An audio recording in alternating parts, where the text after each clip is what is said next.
Boa noite, meus irmãos. Graça e paz de Jesus a todos. Amém. Amém. Abra comigo sua Bíblia. Vamos ler o Salmo 23. Salmo 23. Já nos preparando para cultuar o Senhor nosso Deus. Salmo do rei Davi. Sem dúvida alguma, o salmo mais conhecido das Escrituras.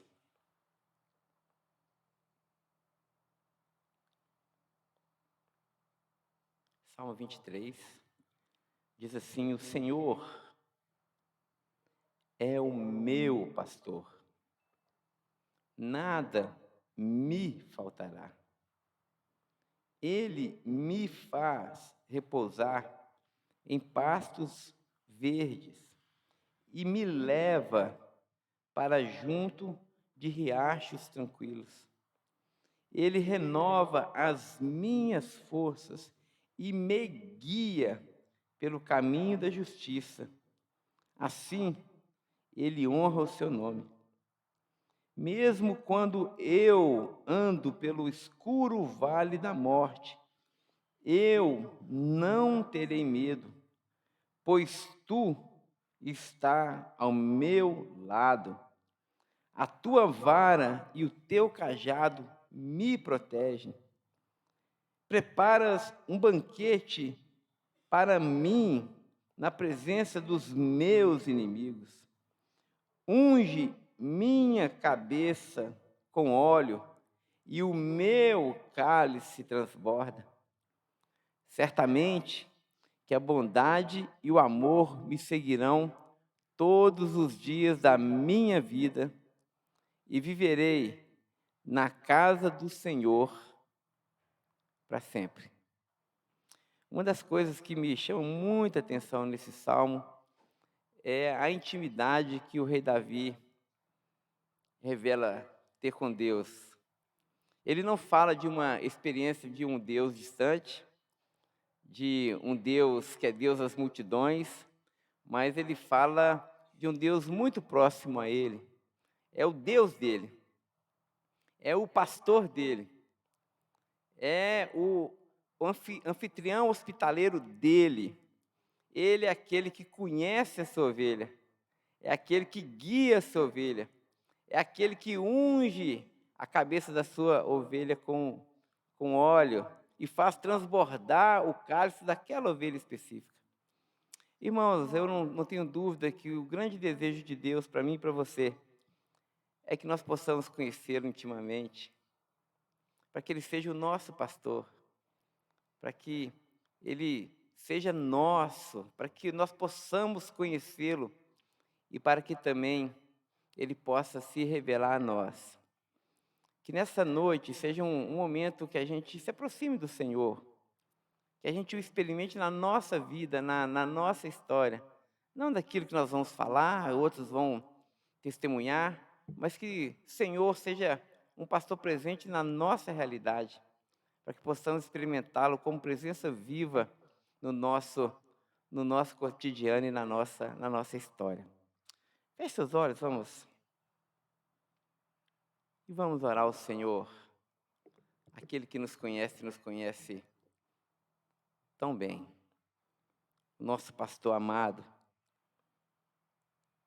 Peça ao Senhor que conduza você não apenas nos momentos de alegria, mas de tristeza, que você perceba a sua presença em todos os momentos, que você perceba o seu pastoreio, o seu cuidado nas águas tranquilas, mas também no vale da sombra da morte.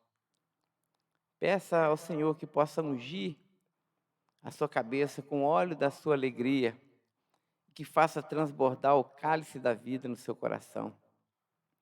Esse é o Senhor, nosso pastor, que está presente entre nós nessa noite. Ó Senhor, nós te damos graças pela sua bondade, te damos graças porque nós reconhecemos o teu pastoreio, o teu cuidado. Nessa noite, Senhor, nós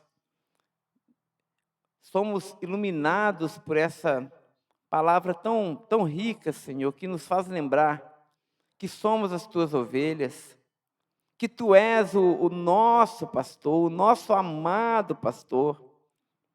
Tu és o Rei de Israel. Ó Senhor, que nessa noite nós possamos te experimentar com intimidade ainda mais profunda, Senhor. Que o Senhor possa falar ao nosso coração. Que o Senhor possa curar as nossas feridas. Que o Senhor possa nos libertar dos nossos pecados. Que o Senhor possa trazer vida para os nossos relacionamentos. Ó Senhor, que possamos experimentar a tua doce e poderosa presença na nossa história, Senhor. Que seja uma noite de libertação, que seja uma noite de conhecimento, que possamos adquirir a verdadeira sabedoria que vem da sua palavra, Senhor. Fala conosco. E oramos ainda, Deus, para que nessa noite o Senhor possa ser glorificado entre nós. Que tudo que fizermos, Senhor, por palavra, por ação, seja para o louvor da sua própria glória. É assim que nós oramos, e oramos no nome de Jesus. Amém e amém. Amém. Enquanto os irmãos do louvor vão se aproximando, só queria lembrar os irmãos que nesse mês de abril, nós não tivemos o nosso culto de ceia agora no primeiro domingo do mês, porque nós vamos celebrar a ceia do Senhor no dia 17 de abril, que é justamente o domingo da Páscoa, o domingo da ressurreição. Nós vamos ter um culto muito especial na nossa igreja, nós vamos fazer aquele culto gostoso, bem cedinho, chamado culto da ressurreição. Então, nosso culto vai começar às 7 horas da manhã e vai ser um dia de muita alegria para todos nós. Nós vamos chegar aqui às 7 horas, cultuar o Senhor, depois nós vamos celebrar a ceia do Senhor também, e em seguida, logo após o término do culto, nós vamos, com a graça de Deus, descer ali para aquele salão que nós temos ali embaixo, e aí comer um pão de queijo, comer um bolo, tomar um café, um suco, ter um momento muito gostoso de comunhão. Eu não tenho dúvida que a nossa igreja está com fome disso, né? Fome de comunhão, fome de estar juntos, né? Então, gravem na sua agenda essa data, 17 de abril, às 7 horas da manhã, acorda bem cedinho, né? Venha, se você puder, de jejum para esse momento, que depois a gente vai passar amanhã juntos na presença de Deus, e depois nós vamos entregar o nosso jejum ali, todo mundo, quando tomarmos um delicioso café comunitário. Muito bem, é isso, avisos dados. Vamos adorar a Deus, irmãos? Vamos ficar em pé e vamos adorar o Senhor nosso Deus.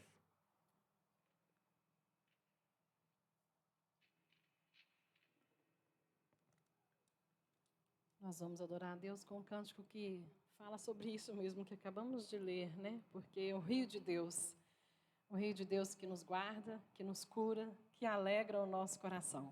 Vamos louvá-lo com esse cântico?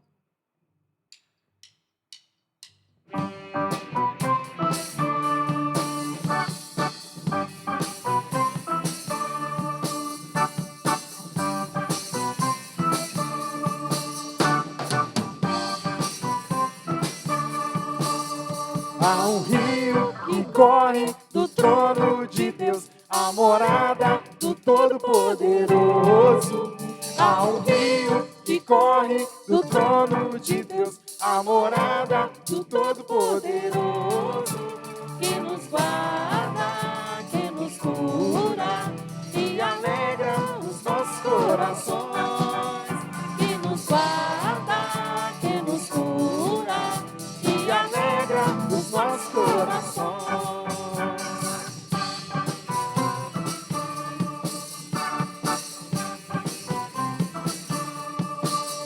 Há um rio que corre do trono de Deus, a morada do Todo-Poderoso.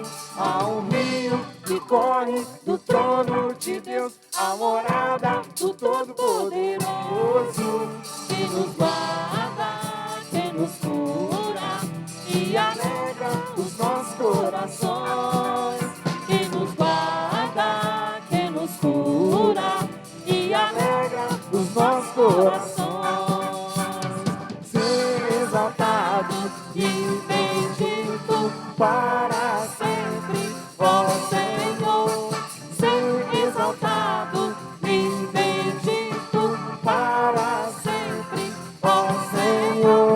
nos guarda, que nos cura e alegra os nossos corações.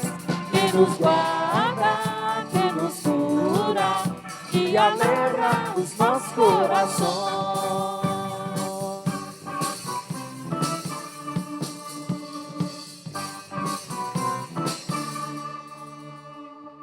É bom a gente saber, né? Que esse rio nos guarda, nos cura e alegra os nossos corações. Vocês podem assentar, tem um videozinho, mais um videozinho de 2 minutinhos para a gente ver e saber o que está acontecendo aí no mundo, por onde passam as nossas ofertas de missões mundiais. Mais pessoas precisam saber sobre esse rio de Deus. E é nossa responsabilidade contribuir e orar para que isso aconteça.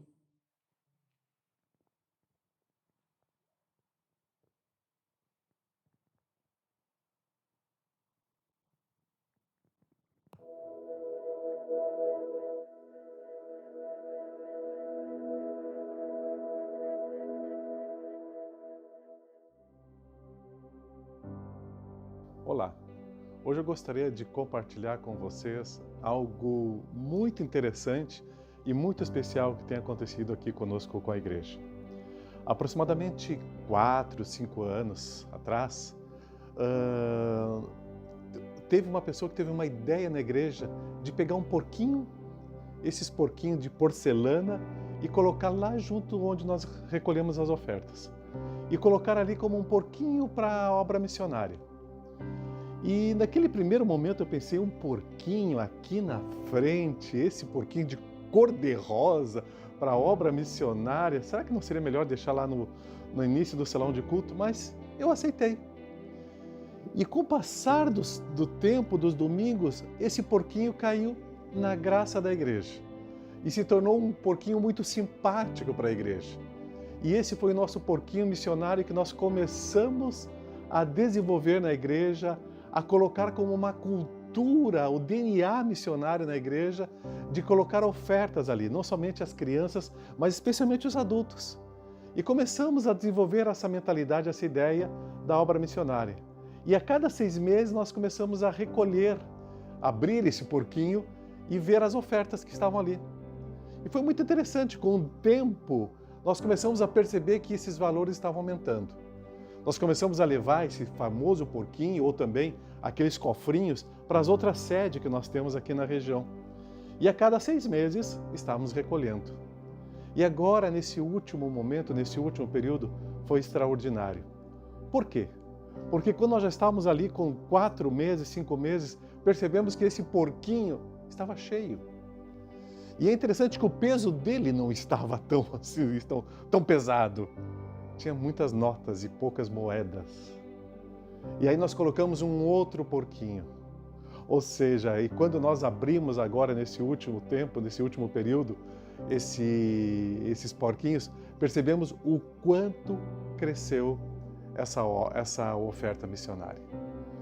Ela duplicou em relação ao último semestre. A igreja hoje ama contribuir e viver essa história com esses porquinhos. E hoje já é uma família. O quanto é belo ver uma igreja que está inserida na obra missionária. A nossa história aqui, a nossa igreja, ela é fruto da visão missionária da Junta de Missões Mundiais. E por isso que a nossa igreja tem que dar a essa resposta também a ser uma igreja missionária.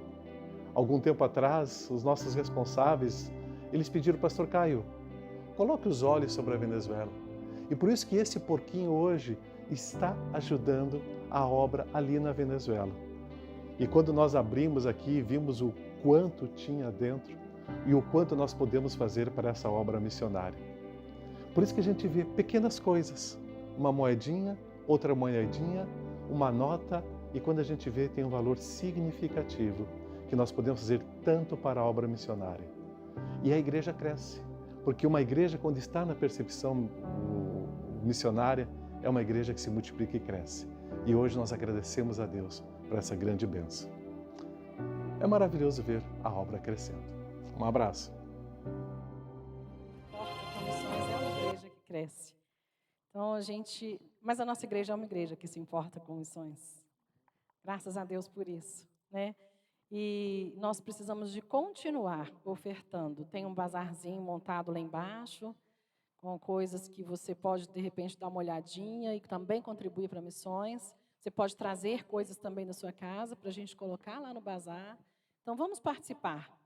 Nós temos a oportunidade de participar. Nós vamos louvar a Deus com o cântico que ele foi muito marcante para a gente num período aqui na igreja. Também foi um hino de missões mundiais, 2012, se não me engano. Olhei para o Juan e ele já fez assim, não olha para mim não, que eu não lembro não. Mas ele lembra que tem muito tempo.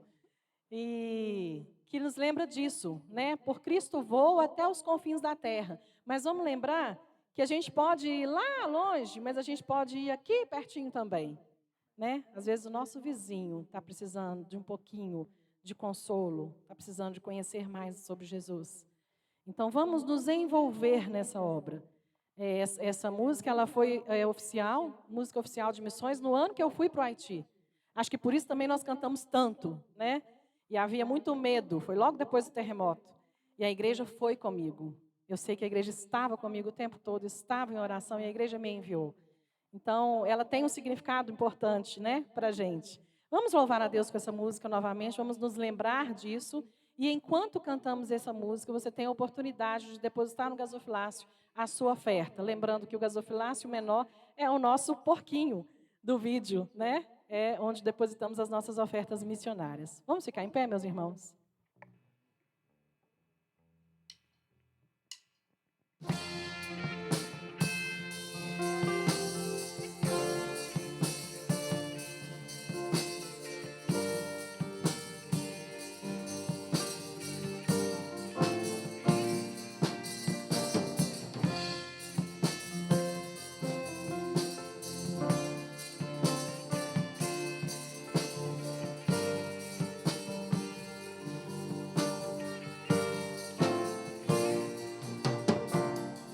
Por tanto tempo não entendi que a ordem dada era também pra mim e nada fiz. Ouvia notícias dos que seguiam, deixando tudo e dizendo sim, mas eu não me comprometia.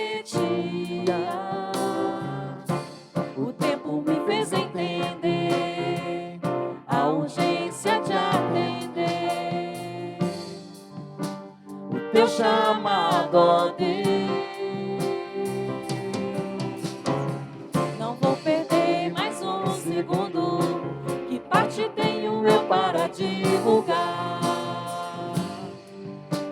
a salvação que recebi. Eu decidi, por Cristo vou até os confins da terra, digo sim, chamado maior me espera, vou, e Deus estará comigo, a missão cumprir, por Cristo vou até os confins da terra, digo sim, chamado maior me espera, vou, e Deus estará comigo, a missão cumprir, por Cristo sim.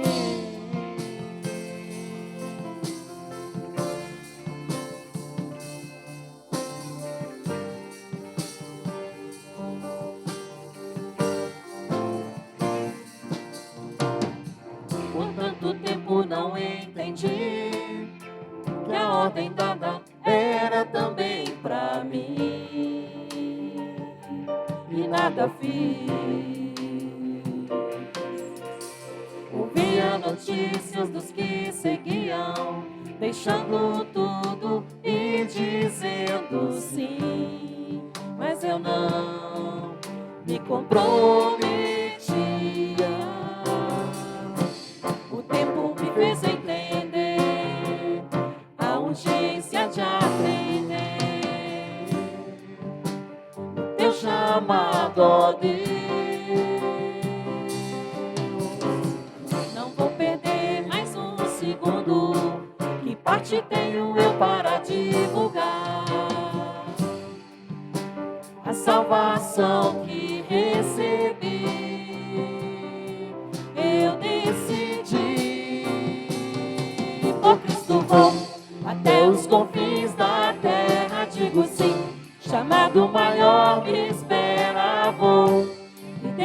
estará comigo. A missão cumpri, por Cristo vou. Até os confins da terra digo sim. Chamado maior me espera, vou. E Deus estará comigo. A missão cumpri, por Cristo sim.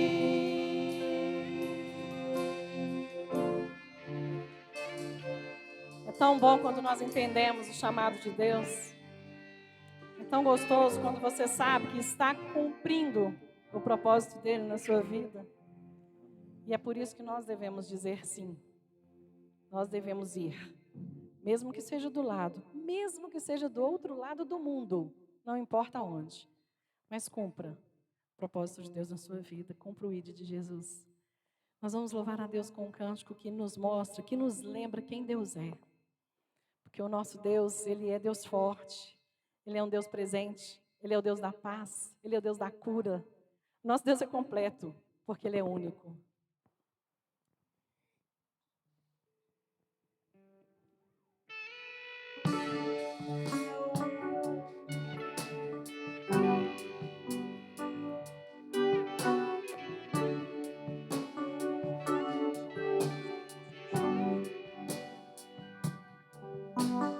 Deus, tu és o meu Deus forte, o grande El Shaddai, todo-poderoso Adonai.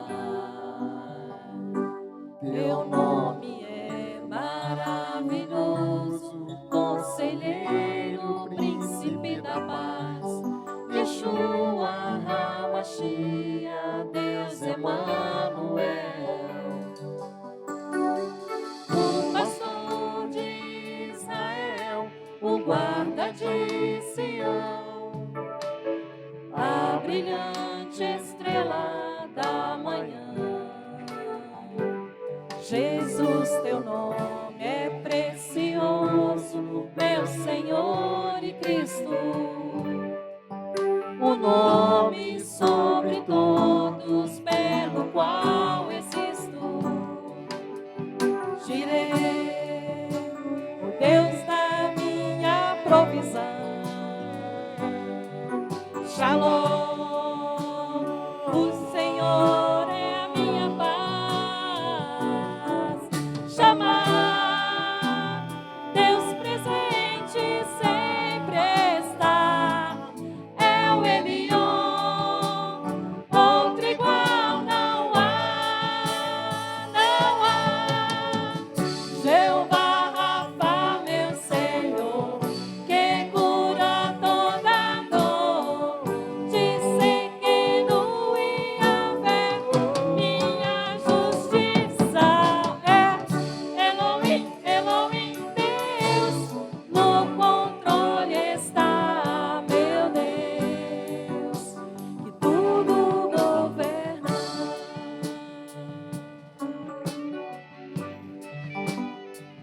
O pastor de Israel.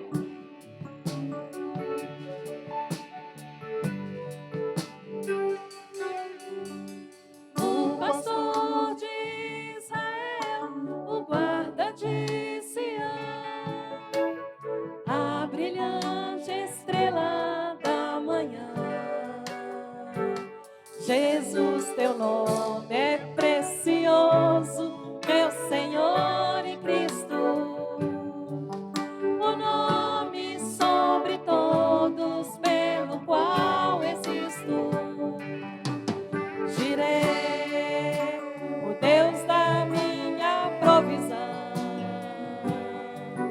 Shalom, o Senhor é a minha paz. Chamar, Deus presente sempre está. É o Elion, outro igual não há, não há. Jeová Rafa, meu Senhor, que cura toda dor. Disse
Senhor, obrigada porque o Senhor governa.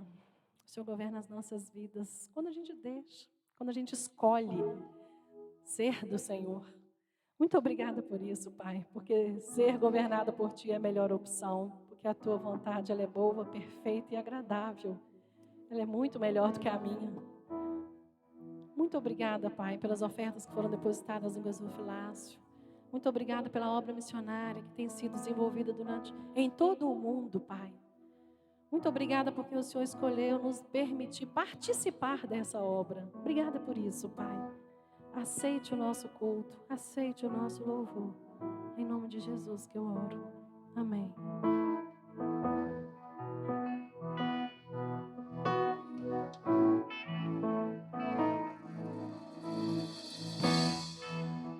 Digno desta canção, só Tu és, Senhor.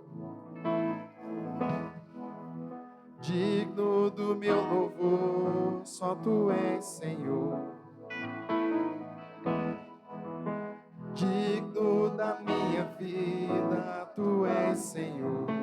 Ó, eu sou Teu.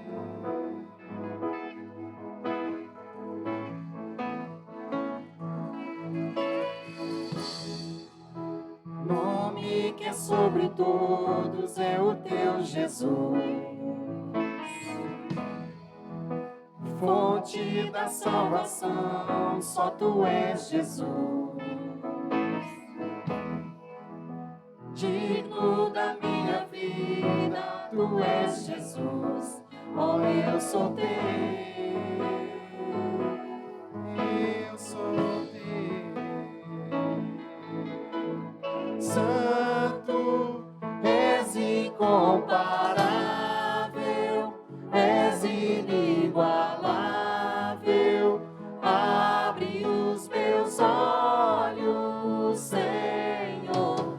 Mostra quem Tu és e enche o meu coração do amor que faz mudar o mundo.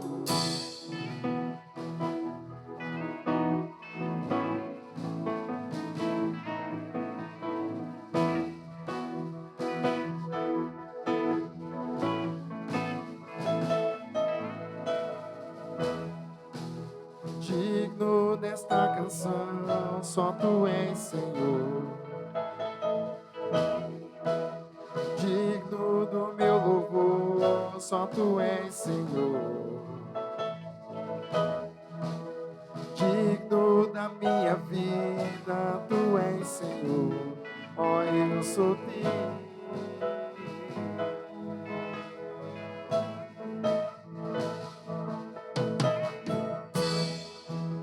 Nome que é sobre todos é o Teu Jesus.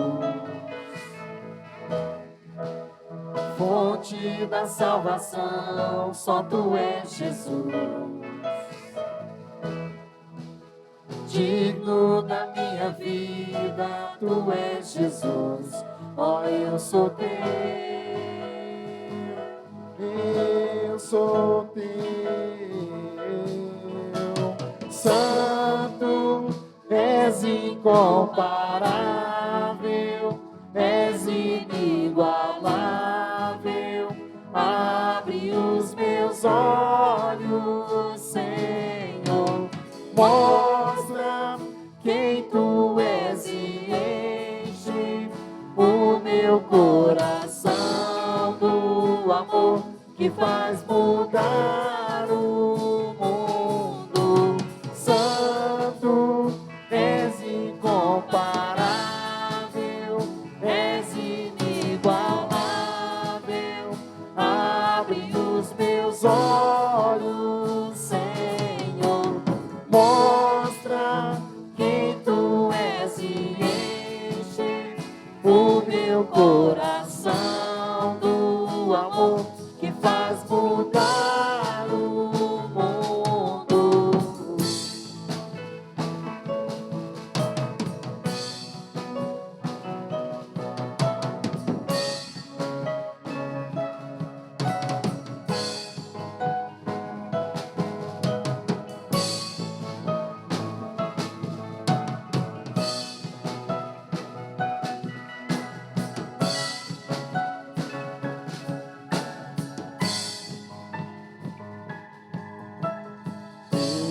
vou construir minha vida em ti.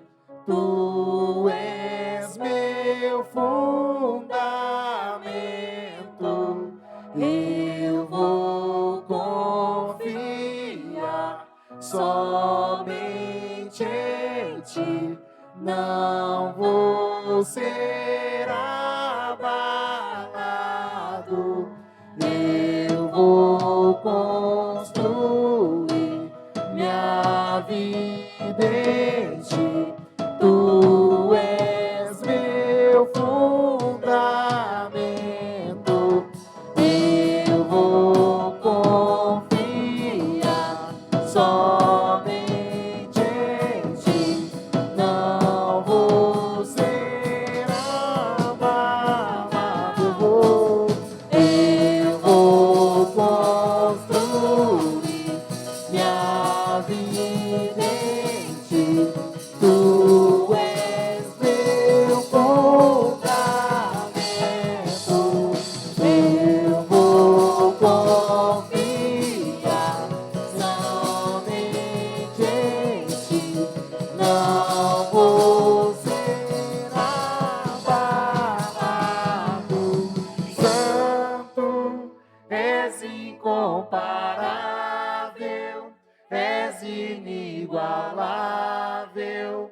Abre os meus olhos, Senhor.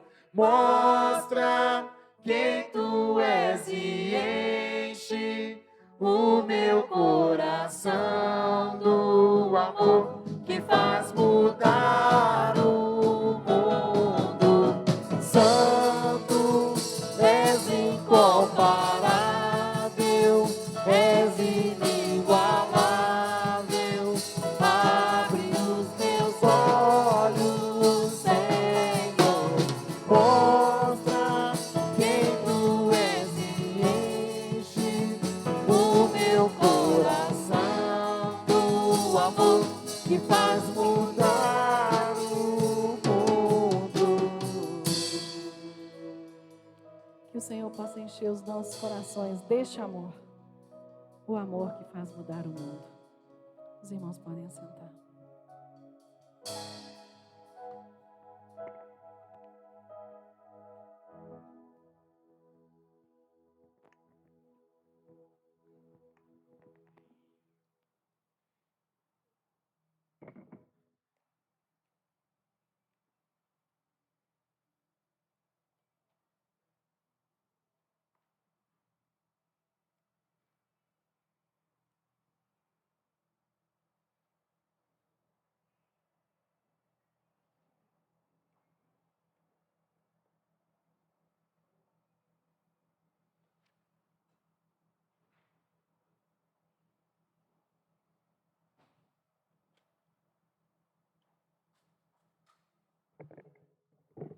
Muito bem, boa noite. Que a paz de Cristo inunde nosso coração, nossa vida. E depois de cantarmos, tudo que nós cantamos aqui, eu queria orar por você, sua família. Talvez você tenha hoje aqui alguma necessidade especial, talvez tenha alguém da sua família que você queira orar, talvez por você mesmo. Eu queria te convidar mais uma vez a ficar de pé e colocarmos as nossas necessidades diante de Deus. Nós lemos na Escritura que as nossas necessidades têm que ser colocadas em oração, com súplicas e ação de graças. Então não é simplesmente orar, mas é suplicar e agradecer. E talvez você tenha hoje alguma súplica, alguma ação de graça, algo que queira colocar diante do Senhor. Eu queria te convidar nesse momento para que nós possamos orar juntos, para que assim a paz de Deus, obrigado, pastor, possa encher o nosso coração e possa nos inundar nessa noite. Vamos orar. Muito obrigado, Senhor. Nós queremos, nesse momento aqui, louvar o Teu nome, porque o Senhor é nosso Deus, em quem nós confiamos, em quem nós colocamos toda a nossa confiança. Estamos aqui para dizer que confiamos em Ti e te pedimos que o Senhor nos abençoe. O Senhor continue abençoando a nossa igreja, abençoando a família de cada um dos irmãos aqui. Se porventura chegou algum irmão ou irmã com o coração aflito, com as preocupações da vida, com alguém, com algum familiar, que o Senhor possa trazer o consolo, que o Senhor possa trazer alegria, que o Senhor possa trazer sabedoria, para que possamos lidar com tudo isso. Mas que nessa noite o Senhor possa encher o nosso coração da Tua graça, da Tua presença. Ser conosco, Senhor. E que a Tua palavra, ser ministrada agora, possa também falar aos nossos corações. Em nome de Jesus. Amém. Deus abençoe. Os irmãos podem se assentar. Trago para os irmãos hoje uma continuação aqui da nossa série sobre Tito, carta de Tito. Eu me lembro que na EBD, quando chegou em Romanos 1, 18 a 32, eu acho um dos textos mais difíceis do Novo Testamento. Falei para o pastor Pedro assim: pastor Pedro, você podia dar essa aula e dar uma orientação para a igreja. E eu estava lendo aqui Tito 3, e eu acho que o pastor devolveu a gentileza para mim. É um texto difícil, mas um texto muito interessante, que eu queria compartilhar com os irmãos. Eu preparei uma imagem para mostrar para vocês, porque a ideia aqui é a gente aprender hoje a como falar de Deus a partir da vida cívica. Falar da nossa vida pública, da nossa vida lá fora, da nossa vida em sociedade. Esse vai ser o nosso grande desafio. Por isso eu queria te convidar a ler comigo na carta de Tito, capítulo 3. Nós vamos ler os versos 1 a 8. É o texto que vamos trabalhar hoje. O capítulo 3 ele é dividido em 3 pequenas partes nessa carta. Ela começa primeiro de 1 a 7, uma parte, de 8 a 11, uma outra parte, depois de 12 a 15. Então hoje, a voz ficou até mais bonita, olha. Obrigado, Lucas. Hoje nós vamos trabalhar essa primeira parte. Então, Tito, capítulo 3, os versos de 1 a 8. Leamos, então, a palavra do Senhor que diz assim. É o texto que fala sobre... nós vamos tratar dois assuntos aqui, que é a obediência às autoridades e a salvação que leva às boas obras. Então, Tito 3, versos 1 a 8, diz assim: lembra-lhes que se sujeitam aos que governam, às autoridades, sejam obedientes e estejam prontos para toda boa obra. Não difamem a ninguém, nem sejam altercadores, mas cordatos, dando provas de toda cortesia para com todos os homens. Pois nós também outrora éramos nécios, desobedientes, desgarrados, escravos de toda sorte de paixões e prazeres, vivendo em malícia e inveja, odiosos e odiando-nos uns aos outros. Quando, porém, se manifestou a benignidade de Deus, o nosso Salvador, e o seu amor para com todos, não por obras de justiça praticadas por nós, mas segundo sua misericórdia, ele nos salvou, mediante o lavar regenerador e renovador do Espírito Santo, que ele derramou sobre nós ricamente por meio de Jesus Cristo, nosso Salvador, a fim de que, justificados por graça, nos tornemos seus herdeiros, segundo a esperança de vida eterna. Fiel é esta palavra, e quero que, no tocante a essas coisas, faças afirmação confiadamente, para que os que têm crido em Deus sejam solícitos na prática de boas obras. Essas coisas são excelentes e proveitosas aos homens. Amém. Então, falar de Deus a partir da vida cívica. Coloquei essa imagem. É uma imagem que mostra para mim o que é a vida cívica nos grandes centros, como Belo Horizonte. Como se você estivesse atravessando ali a Praça 7. A Praça 7, para mim, é um exemplo disso, né? Você está atravessando ali e você, às vezes, não conhece a pessoa que está do seu lado, não sabe das necessidades dela e tudo. Mas, na mensagem dessa noite, nós aprenderemos com a carta de Tito que uma igreja sustentável, como nós temos falado aqui, ela precisa compreender que há responsabilidades civis e sociais que necessitam ser assumidas e pensadas por nós. Inicialmente, nós precisamos definir aqui o que é a vida cívica. A vida cívica é aquela dedicação ao que interessa à coletividade, o que chamamos também de dedicação à pátria, de amor à pátria. Então, quando nós estamos falando de civismo, nós estamos falando de uma dedicação que se interessa à coletividade.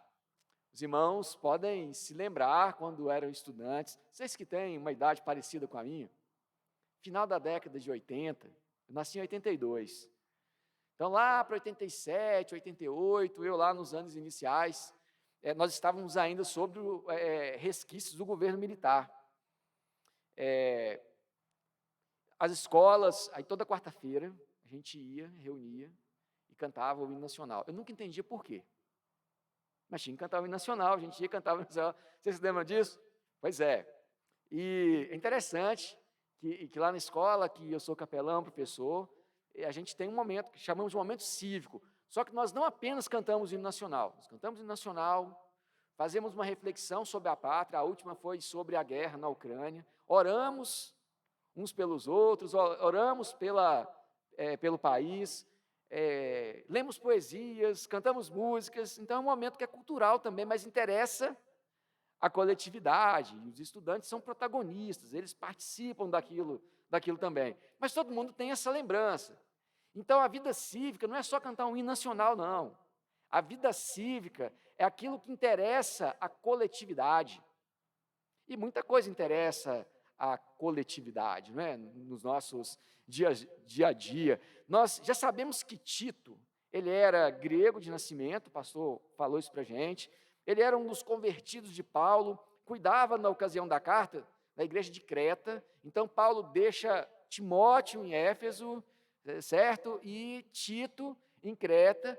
Timóteo era numa igreja que era mais organizada, e Tito tinha o grande desafio de estabelecer lideranças na igreja.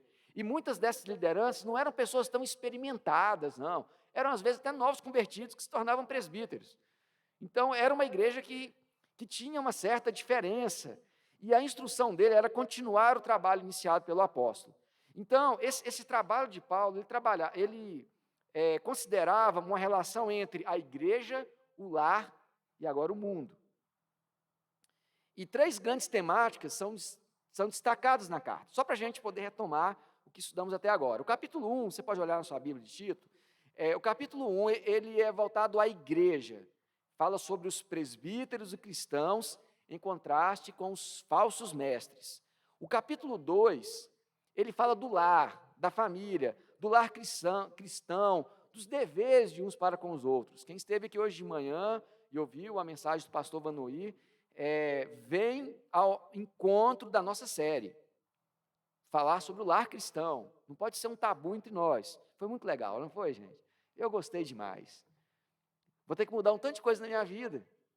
E acredito que os outros irmãos também vão ter que mudar um monte de coisa na vida deles, né? É bacana a gente ouvir isso, né? É Deus nos falando. Está gravado para quem quiser assistir depois, muito bacana.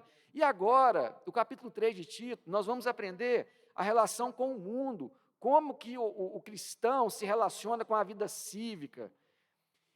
E é interessante esse capítulo 3, porque o fruto imediato disso é a nova vida em Cristo. Nós agora que temos uma nova vida em Cristo, como vamos nos relacionar com a vida cívica? Como vamos nos relacionar com a coletividade? E temos um outro nome para isso, que é a vida política. A vida política. Política não é só o momento das eleições, não é só o que acontece no Senado, não. Mas política é quando nós nos importamos também uns com os outros, com esses horizontes da nossa vida.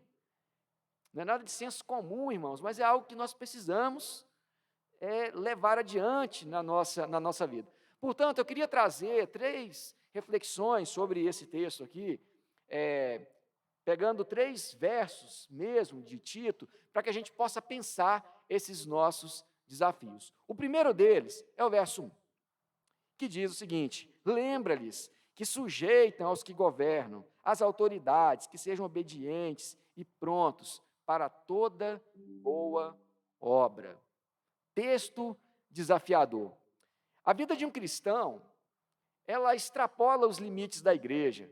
Nós lemos em várias partes do Novo Testamento o seguinte: saúdo aos santos que estão na casa de César. Tinha gente na casa de César não era cristão, que orava, que se reunia, às vezes o pessoal não sabia, né, mas que ganhava almas para Cristo. Tem santos na casa de César. Temos também ciência de grandes homens e mulheres de Deus que serviram a Deus em contextos diferentes e fazendo uma grande diferença na vida religiosa. Por exemplo, José estava no Egito. Olha só que interessante, né? Moisés, Daniel estava no contexto da Babilônia. Lembra da história de Naamã? Vocês lembram? Naamã, aquele homem que foi, que voltou e tal. Naamã também era um homem de Deus, que servia, que trabalhava para um lugar onde servia outros deuses, e que falou assim: agora, quando eu vier aqui, eu preciso, né, de entender, me entende, me respeita. Esdras e Neemias, homens que pediram licença do seu trabalho para poder cuidar da obra do Senhor. Ruth, olha a história de Ruth, olha a rainha Esté, olha aquelas pessoas que acolheram os espias, né, e guardaram aqueles espias. São pessoas que estavam preocupados em compartilhar o evangelho na sociedade, mas em muitas ocasiões de forma discreta. De forma discreta. Nós temos que saber que não são todos os espaços que nós frequentamos que são espaços religiosos. Nós vivemos num lugar que se chama esfera pública. E na esfera pública nós temos que aprender a lidar com os elementos que acontecem. O irmão Eudes é advogado. Certamente você não vai chegar diante do juiz com um sermão. Não vai chegar. Mas pode fazer como Paulo no Areópago, né, com um discurso filosófico, mas talvez nas suas palavras, né, utilizar ali a essência do evangelho para compartilhar aquilo ali. E assim por diante. Nós precisamos, irmãos, saber nos portar nesse nosso espaço público. E é um desafio na vida cristã do qual nós não podemos nos preterir, que precisamos testemunhar de Deus fora da igreja.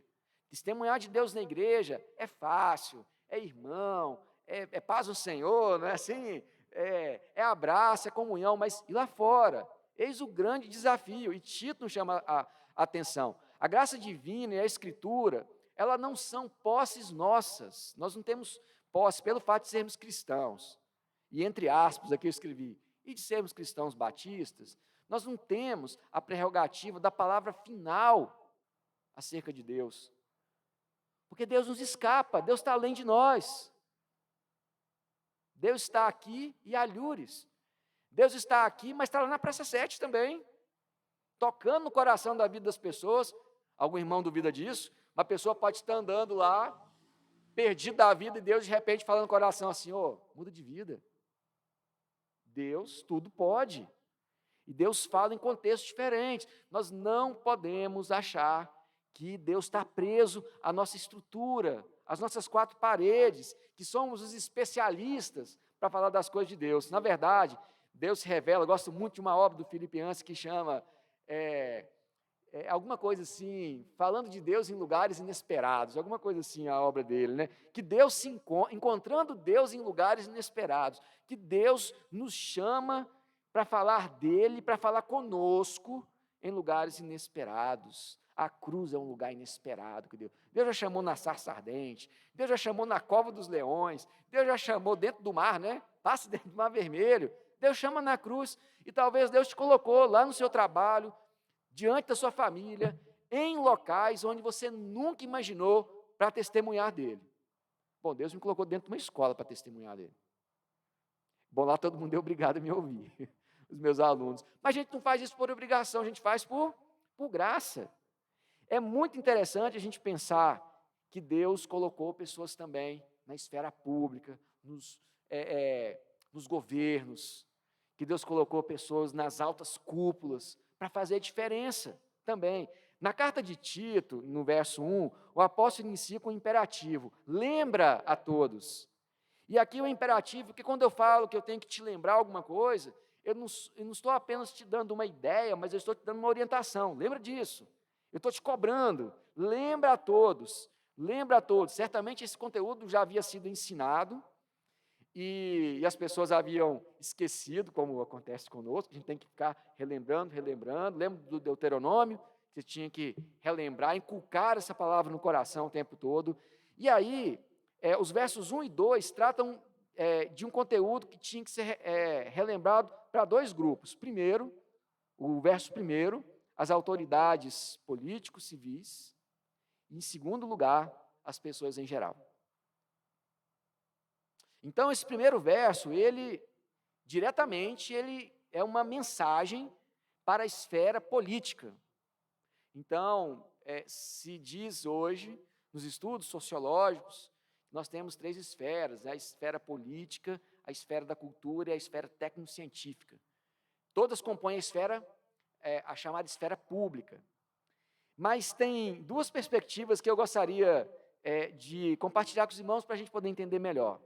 Se não me falha a memória, esse homem, ele é um filósofo espanhol, José Ortega, e ele tem um livro que se chama Rebelião das Massas, e nesse livro ele tem um conceito muito interessante, que ele chama de homem médio. Homem médio. O homem médio, para ele, é uma referência a pessoas que são, ao mesmo tempo, exigentes e ingratas. São aquelas pessoas que exigem, afinal de contas, todos os seus direitos, mas não fazem nada para cumprir com seus deveres. Homem médio. Então, se você ouvir essa expressão, e certamente conhecemos pessoas assim, que querem todos os direitos, mas que não estão nem aí para os seus deveres. Mas falando de uma maneira mais brasileira, houve um sociólogo brasileiro também, que no final da década de 80, Sérgio Buarque de Holanda, grande sociólogo, ele, fazendo também uma reflexão, ele pensou o comportamento brasileiro, deu um nome a esse comportamento brasileiro, que ele chamou de homem cordial. E cordial aqui não tem a ver com gentileza, tem a ver com coração. O que ele chama de homem cordial é aquela pessoa, aquele ser humano, que é voltado para a chamada cultura do jeito, o jeitinho brasileiro. Já ouviram falar do jeitinho brasileiro? A cultura do jeito. Nesse caso, há uma tendência no brasileiro em querer trazer tudo, segundo essa leitura sociológica, para uma esfera particular de relacionamento, eximindo-se de rigor e do respeito. Alguns exemplos.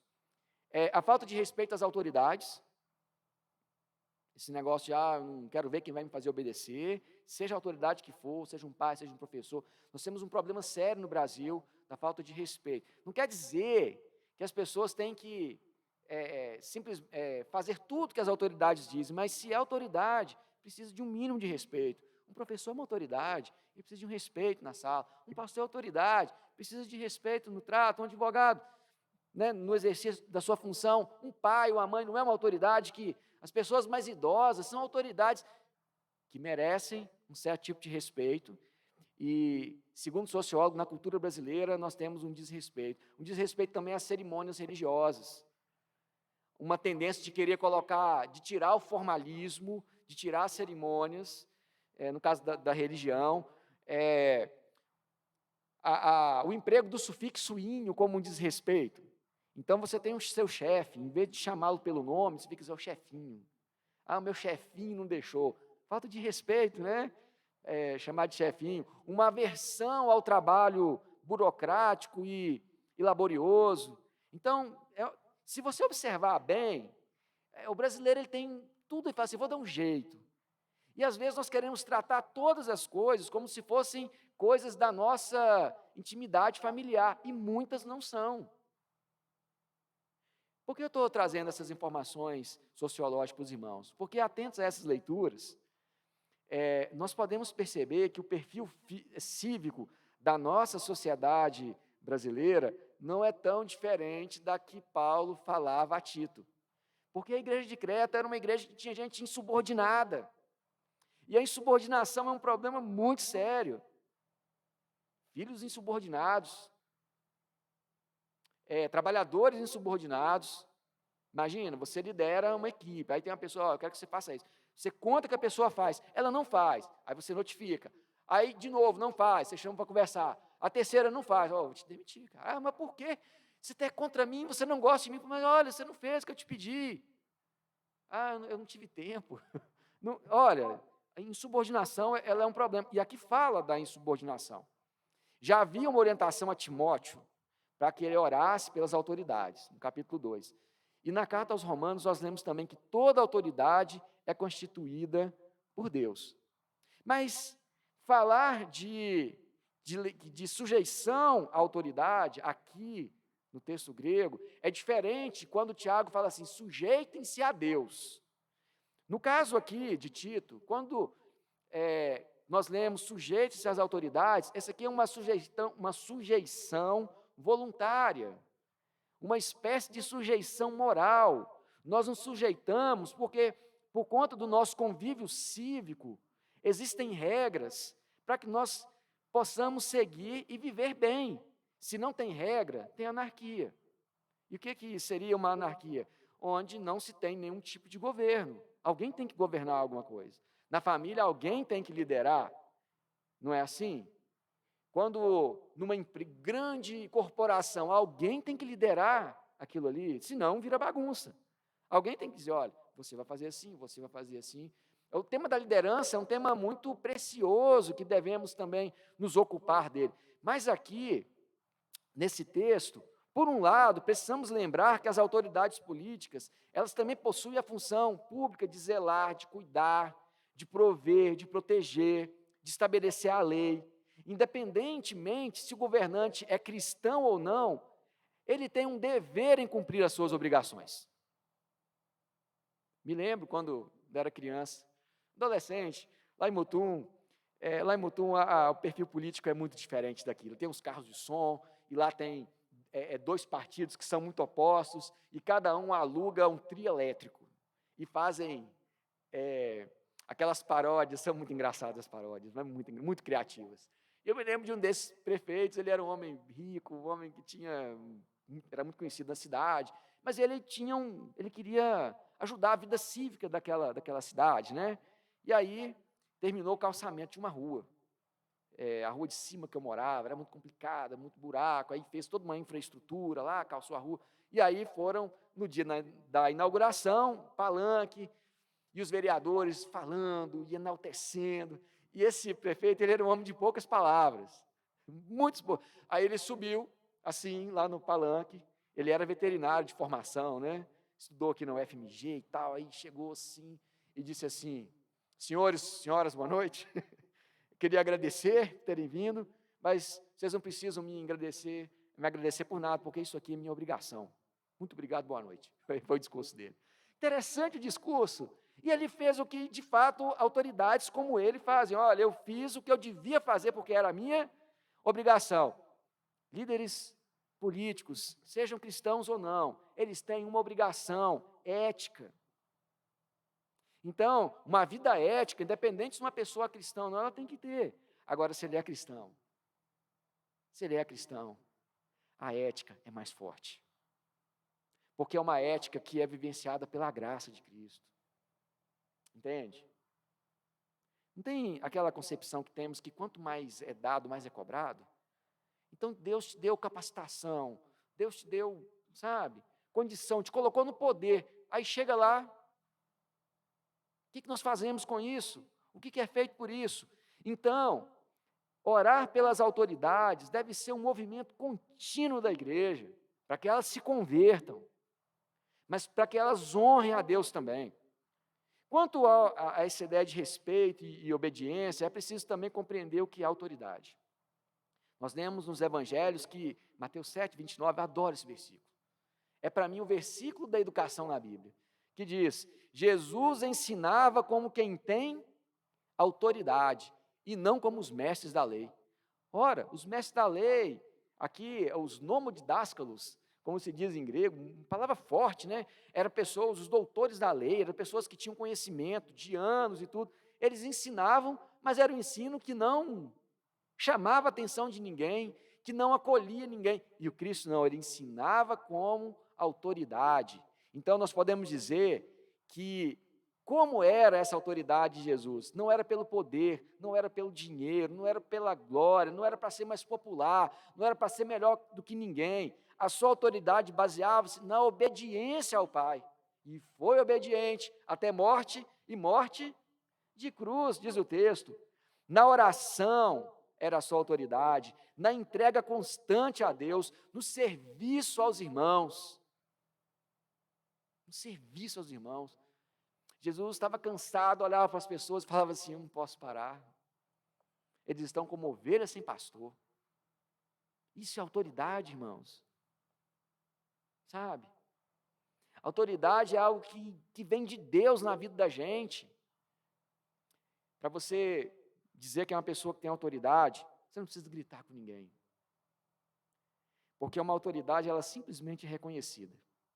Nunca me esqueço de um grande amigo, que foi também meu professor, foi meu colega de faculdade, pastor Rubens, que é o nosso capelão geral. Uma vez ele deu uma palestra e disse para a gente que a autoridade de um professor é o seguinte: não é ele mandar ninguém para fora da sala, não é ele ter essas palavras fortes, não. Mas a autoridade de um professor é quando termina a aula, o aluno fala assim: esse professor é fera, gostei da sua aula, obrigado, professor. Adolescente é muito sincero quando diz isso. E o Cristo, ele era uma pessoa assim, desse tipo de autoridade. Nós vivemos hoje num contexto em que as autoridades parece que têm que ser reforçadas, divulgadas ou tomadas pela força. Olha o que está acontecendo na guerra da Ucrânia.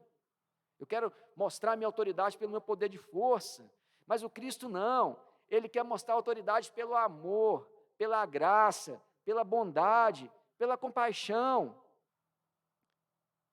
Na perspectiva de Cristo e da igreja, primeiro, nós fechamos com Deus, porque Ele é referência, é de onde emana toda a autoridade. E é nesse sentido que nós podemos avaliar se quem exerce a autoridade, exerce do ponto de vista de Deus ou do próprio desejo humano egoísta. Isso é sério, irmãos. Não é pelo fato de dizer que é cristão, que vai à igreja, que crê em Deus, que se tem autoridade de Deus, não. Não é bem assim. Deus dá autoridade às pessoas, sim. Homens e mulheres de Deus, para fazer a obra dele no mundo. Deus concede, eu creio nisso. E a igreja sabe disso também. Mas tem muita gente por aí que usa o nome de Deus em vão, para falar que tem autoridade de Deus, mas para manipular os outros.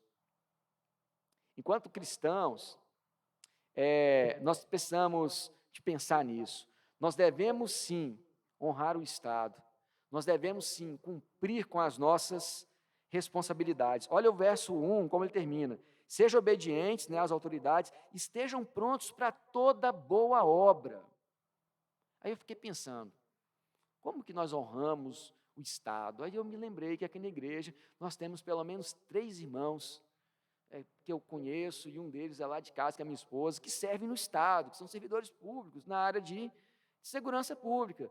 Eu estava dizendo para minha esposa, quando você está lá no seu trabalho, ouvindo uma pessoa, conversando com ela, às vezes desafiando, fala assim, toma jeito na sua vida e tudo, você está sendo instrumento de Deus na vida daquela pessoa. Aí eu entendi assim, realmente é a autoridade que emana de Deus, é uma autoridade terrena também, mas é uma autoridade que emana de Deus. Então tem santos na casa de César. Aí eu saí de casa e falei com a minha esposa assim, você é um santo na casa de César. Pensando que o César é o Estado, né? Você pode não concordar com nada que o Estado faz, mas no exercício da sua função, no seu trabalho, quando você vai conversar com uma pessoa, vai atender uma pessoa, vai participar de uma operação, sei lá o que vai fazer, no seu exercício, você está fazendo aquilo também para honrar a Deus e para proteger a vida das pessoas. Então, que nós possamos fazer isso. Sabemos que o Estado também possui seus deveres para conosco. Como Igreja de Cristo, nós podemos então nos tornar santos na casa de César. Nós podemos ser fiéis dispenseiros da graça de Deus em lugares públicos que possam vir ser ocupados por nós. Talvez você nunca pensou nisso. Mas um dia desse, eu estava lá na escola e apareceu um rapaz lá, vereador da cidade, foi meu aluno. E terminou lá o encontro e falou assim, professor, sinto falta das suas aulas. Eu falei, que bom que foram boas para você. Porque se você fizer errado, eu vou lá te cobrar. Mas olha que coisa boa, né? Quem que imaginou que um menino daquele, pacato, caladinho, se tornaria um vereador santo na casa de César. Então, que nós possamos orar pelas nossas autoridades, mas nós não podemos deixar que a corrupção, a mentira, a ganância e a ilusão pelo poder tomem lugar de Deus. Assim, precisamos lembrar que é necessário dar a César o que é de César e dar a Deus o que é de Deus. E o que isso nos influencia na prática, né, no dia de amanhã, é que nós podemos e devemos ser cooperadores de Cristo, onde quer que Ele nos coloque. Onde quer que Ele nos coloque. Esse é o desejo de Deus para a gente. Amém? Segundo lugar, esse vai ser mais curto. O primeiro fala das autoridades. E agora, ele diz o seguinte, ok, agora que nós já falamos para as autoridades, eu falo para todas as pessoas, inclusive as autoridades. Verso 2, lê comigo novamente. Não difame a ninguém, nem sejam altercadores, mas cordatos, dando provas de toda cortesia para com todos os homens, para com todas as pessoas. Isso vale para os governantes e para cada um de nós. Isso aqui, irmãos, é o que tem que ser praticado na esfera pública, na nossa vida cívica. Você quer um exemplo de patriotismo na sua vida? É viver Tito 3. Aí sim um exemplo de patriotismo. Canta o hino nacional, mas lê Tito 3 junto. É um patriotismo. Do relacionamento civil com as autoridades políticas, nós passamos agora ao relacionamento civil com todas as pessoas. Tem 4 atitudes sociais que são recomendadas aqui. Não caluniar e tornar-se pacíficos. Forte isso, né? Não ser altercadores. Hoje eu usei uma Bíblia bem diferente, né? Revista atualizada. Mas altercar é viver em contenda, em desacordo, em inimizades, né? Lembra lá de Provérbios? Tem 6 coisas que o Senhor não gosta e a 7ª sua alma abomina. E a 7ª que o Senhor abomina é aquele que semeia contenda entre os irmãos. É aquele que, em vez de procurar a pessoa e conversar, fica assim, mas o fulano, mas você viu hoje aquela palavra lá do pastor hoje de manhã? Nossa, fulano cutucou fulano, você viu? Deve estar com problema em casa. Vamos falar com fulano? Faz o grupo. Hoje mudou, né? Hoje faz grupo de WhatsApp para falar mal das pessoas. Aí a pessoa chega perto, e aí, tudo bem, tal, não sei o quê. Isso é ser um altercador. Nós escolhemos ser altercadores. Essas 2 primeiras categorias são negativas, né? Não caluniar, né? A questão e tornar-se pacíficos. Se a pessoa não é pacífica é porque ela é briguenta. Não ser altercador, mas tem 2 positivas, ser amáveis, no sentido de conciliadores, exercer a mansidão, no sentido da gentileza e da humildade. Olha só, que fineza, né? Esse texto.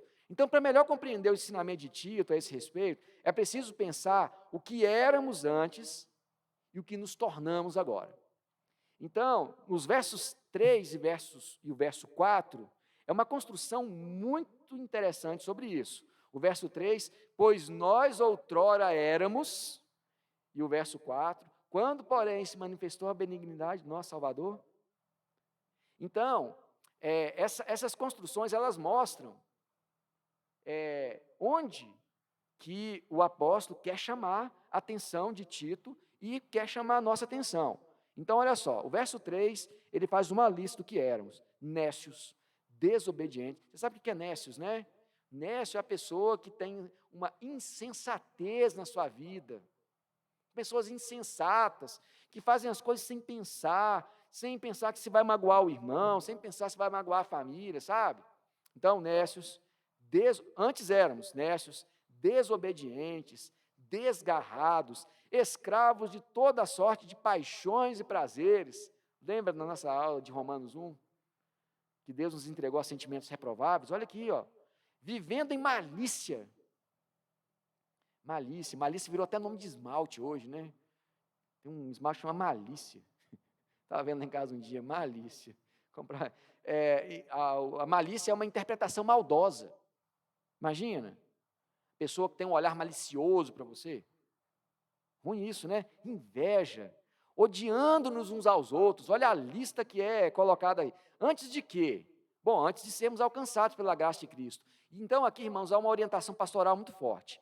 Se temos uma vida arraigada em Cristo, é preciso abandonar o jeito social que éramos antes e nos apegar à verdade. Agora, volta lá no verso 3. Isso aqui não são comportamentos sociais? Insensatez, desobediência, a escravidão dos paixões e prazeres, viver em malícia, inveja, odiar uns aos outros. Não é um comportamento social? Nós não escolhemos esse comportamento. Gente, isso aqui não é só um comportamento da vida cristã, não. É um comportamento que está na vida pública, que está no dia a dia. Tem uma orientação pastoral aqui. Isso vale para as autoridades políticas e para cada um de nós, que Deus tem colocado muitos cristãos em lugares do exercício de poder. Mas aí, o que estão fazendo? Se mentem, se tem apropriações indevidas, se tem enriquecimento ilícito, se no lugar de cuidar da res pública, né, como diriam, da coisa pública, cuidam apenas dos seus interesses políticos, partidários, algo está errado. Ou se esqueceram do compromisso com Deus, ou nunca tiveram compromisso com Deus. Como eu disse para os irmãos, não quer dizer que todos que exercem o poder tenham que ser cristãos, mas todos que exercem o poder têm que ser justos, verdadeiros, generosos, éticos. É assim. E quando estão sendo justos, verdadeiros, generosos, éticos, estão cumprindo, então, um papel que é divino, sem saber, né? Que estão fazendo para a glória de Deus. Estão fazendo para a glória de Deus. Deus tem colocado pessoas assim. Então, como estão as nossas relações sociais? Como as pessoas na esfera pública te conhecem?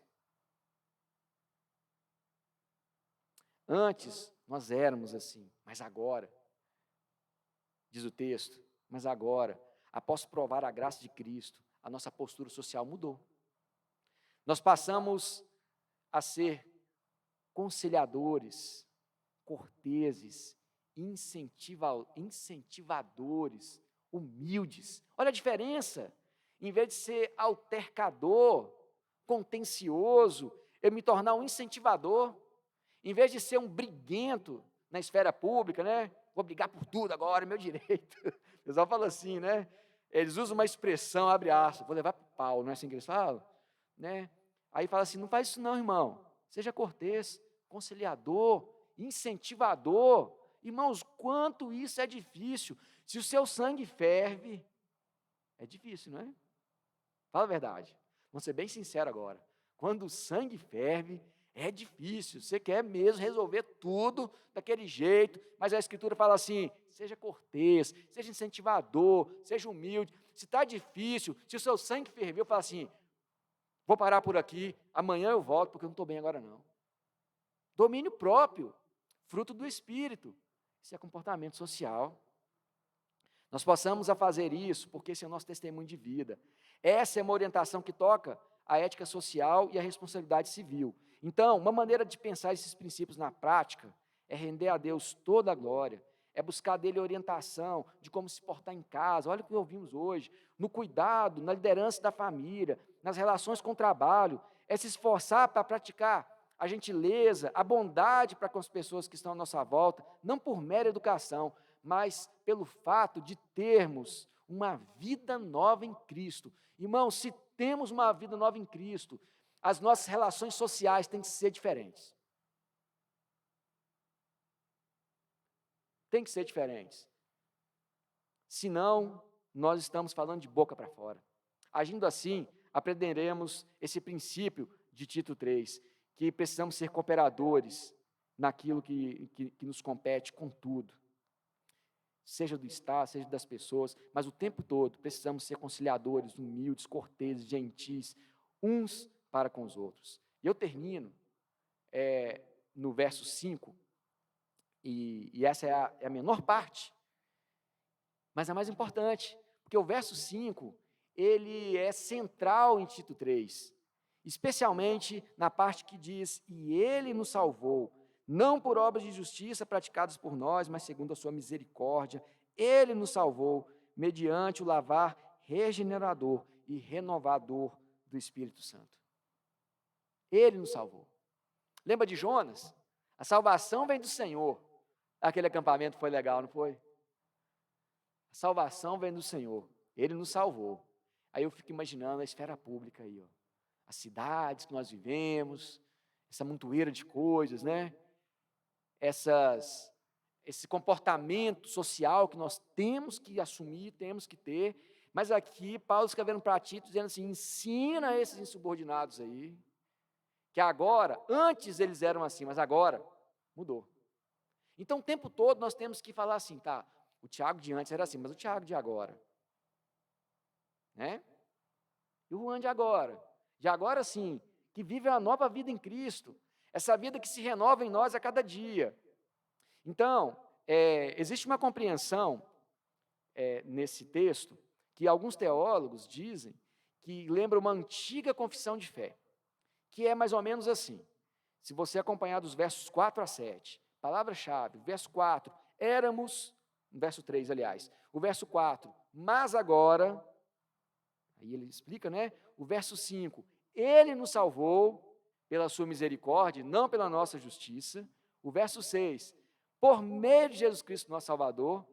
E o verso 7, a fim de que, olha só, é como se desse para a gente aqui, os versos 3 a 7, algumas orientações práticas. Então, há uma necessidade da salvação, porque antes éramos nécios, desobedientes, dissimulados, antes vivíamos a partir do nosso desejo egoísta, mas Ele nos salvou, irmãos. E se Ele nos salvou, mudou o nosso coração. A salvação também possui uma origem, ela procede da misericórdia de Deus, da benignidade de Deus. No verso 5, aprendemos que a salvação não vem da nossa própria justiça. Sendo assim, governantes podem até trazer alguma justiça, mas não podem operar a salvação, e nem a justiça que vem por meio da salvação. A base dessa salvação é a misericórdia, o verso 5. É muito difícil traduzir a palavra misericórdia, mas no Antigo Testamento, nós lemos a Hesed de Deus, né, a Hesed de Adonai, que é mais ou menos o seguinte, que Deus, Ele nos ama de uma maneira tão especial, que quem traduziu muito bem isso para mim foi C.S. Lewis, se não me engano, numa obra dele chamada Os Quatro Amores, que ele diz o seguinte, qual que é a maneira que Deus nos ama? Deus simplesmente nos ama. Isso expressa misericórdia. Porque independente se você olha para Deus, se você o considera, Ele continua à sua disposição te amando. Deus é assim. Ele simplesmente nos ama, Ele simplesmente nos procura. Isso não quer dizer que as pessoas não precisam se entregar a Ele. Pelo contrário.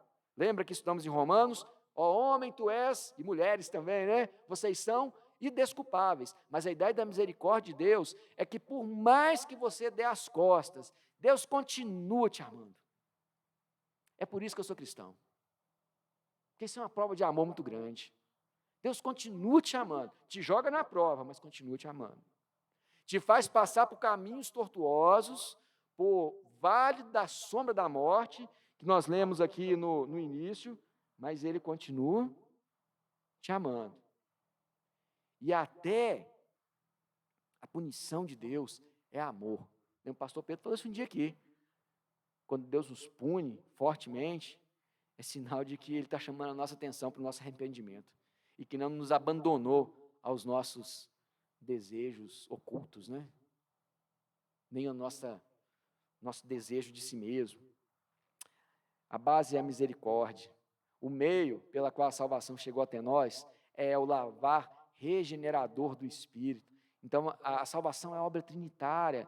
O Pai, o Filho e o Espírito investem na nossa salvação, nos convidam para um relacionamento não com governantes, não com autoridades e pessoas poderosas, mas por meio da fraqueza, da cruz. Lutero dizia, subcontrários, né?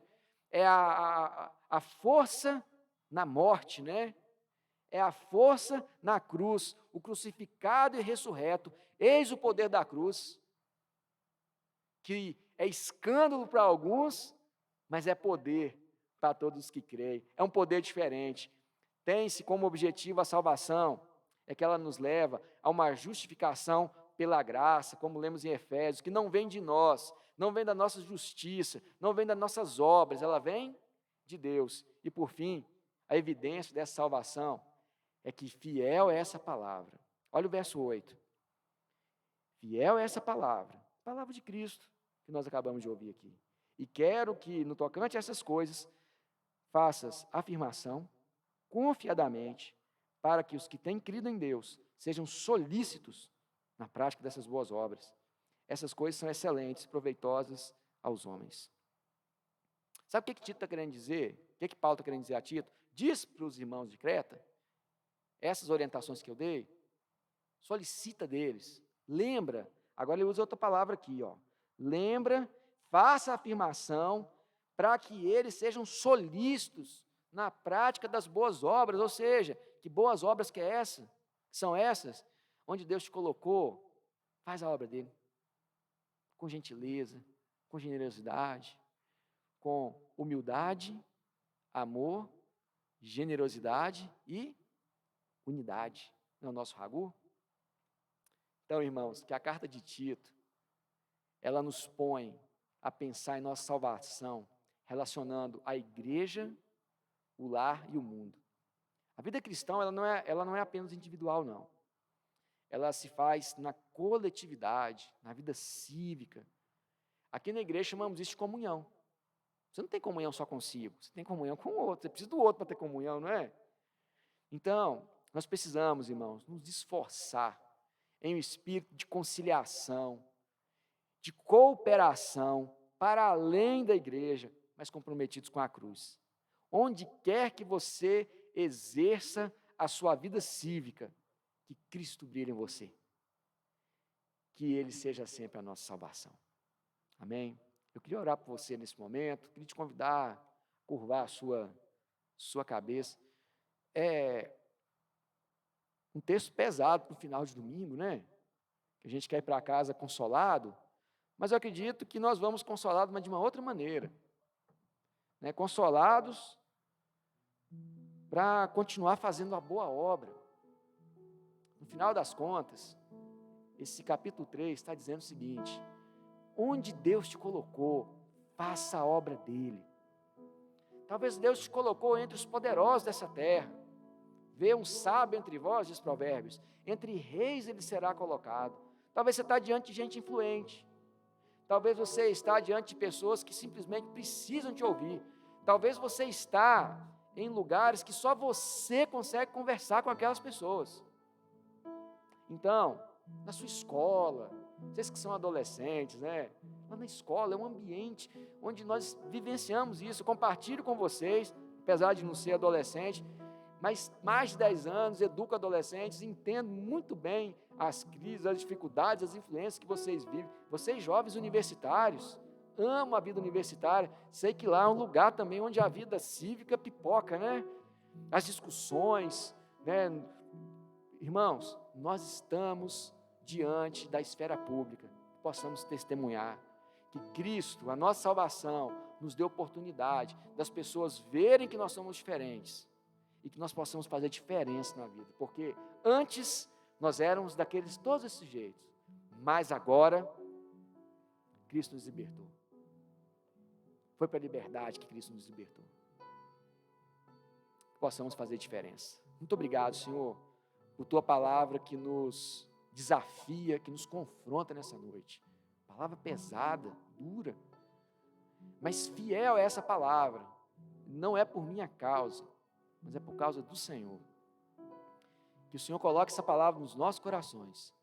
Certamente, precisamos de ouvir essa palavra, assim como a igreja de Creta, assim como Tito.